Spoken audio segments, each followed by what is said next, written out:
Hey everyone, okay, so welcome to your next lesson. We're going to work on balance on the next lesson. Okay, so balance is incredibly important, okay, we've all heard it, we've all know it.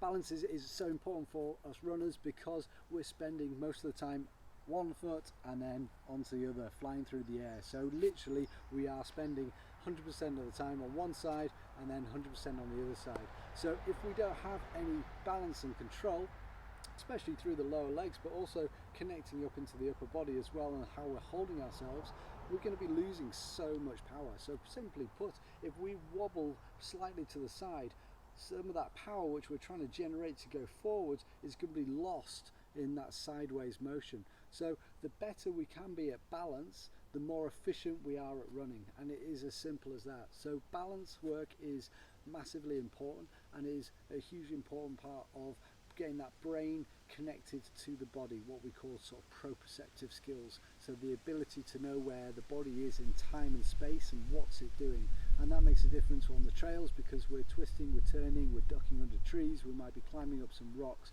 and having that dexterity, that animal instinct to move through the terrain can be massively improved when we just have a little bit of a focus on our balance. Balance is, like I say, incredibly important, and what we're going to look at here is introducing some balance work. Here we're going to have a look at the step over the fence. So here we're going to be looking at mobilizing the hip, okay, because I want to get back into activating the hip. We'll feel the glute working on the opposite side a little bit as well, but also it's a great warm-up drill to start doing. So to do this exercise, we're going to be standing on one leg, okay, and with all balance, we don't think we're going to be rigid, okay. I think a lot of people and with my clients, we find that you try and hold yourself up really tight, okay, and somebody who is balancing very well is still moving, okay, and they are just moving very, very slightly, and instead of overcorrecting, they're just moving very, very slightly. So you want to keep a soft bend in the knee, okay, a little bend in the knee and a little movement through the bottom of the feet.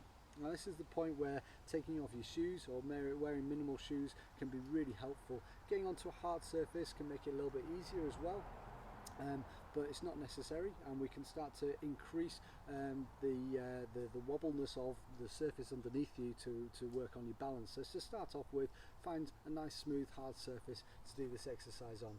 Once you're there, okay, with the step over the fence, we're literally going to drive the knee above 90 degrees, okay, so we're just a little bit higher than 90 degrees.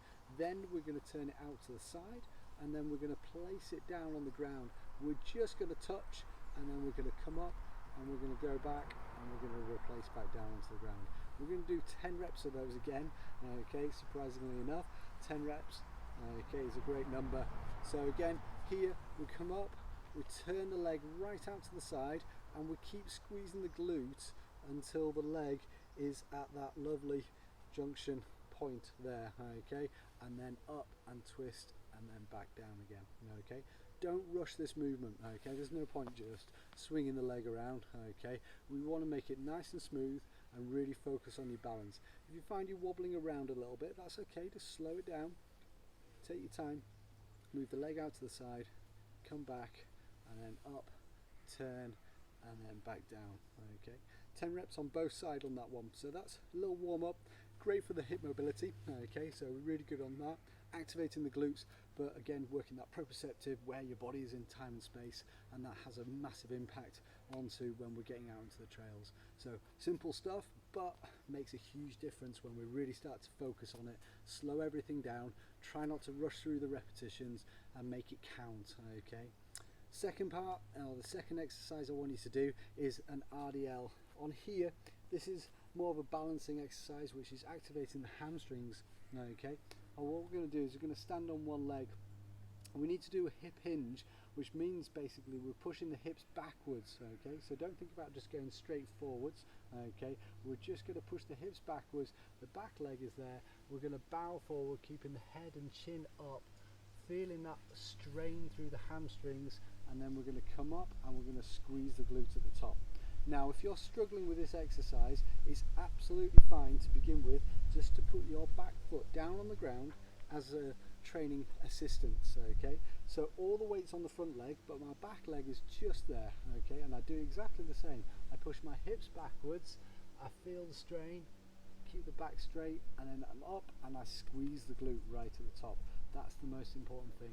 We're squeezing the glute right at the top in that action there, okay?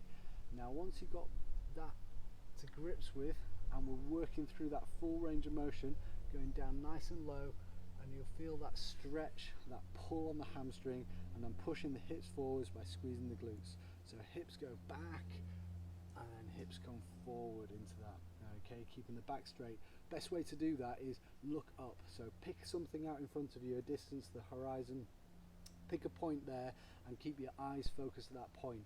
If you start to look at the ground, you start to roll the back forwards, and we don't want that, okay? We want to try and get those legs working.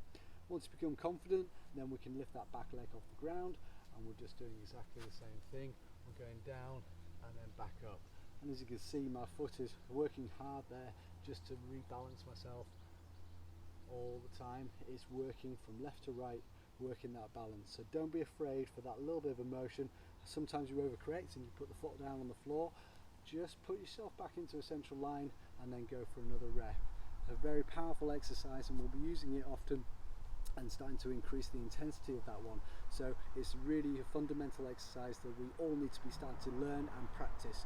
First off, training assistance by putting that back leg on the ground, weight all on the front, push down forwards, and then squeeze the glute as we raise up, and that's the RDL there. Okay, so two fantastic exercises, one working a little bit more of your mobility with balance, and then the second exercise a little bit more strength, activating certain muscle groups, hamstrings, pulling action, as well as the glutes, which is that fundamental push off for that run as well. So it really is corresponding to an exercise which is going to increase your running performance. So the better we can veer that, the better we're going to get the results out on there.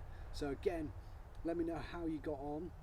Let me know how many of you sort of wobbled or fallen over, or well, let's not hope you fall over, but let's hope that you managed to do that well. Leave some comments behind there and let me know how you're getting on. Thanks very much, and we'll see you on the next one.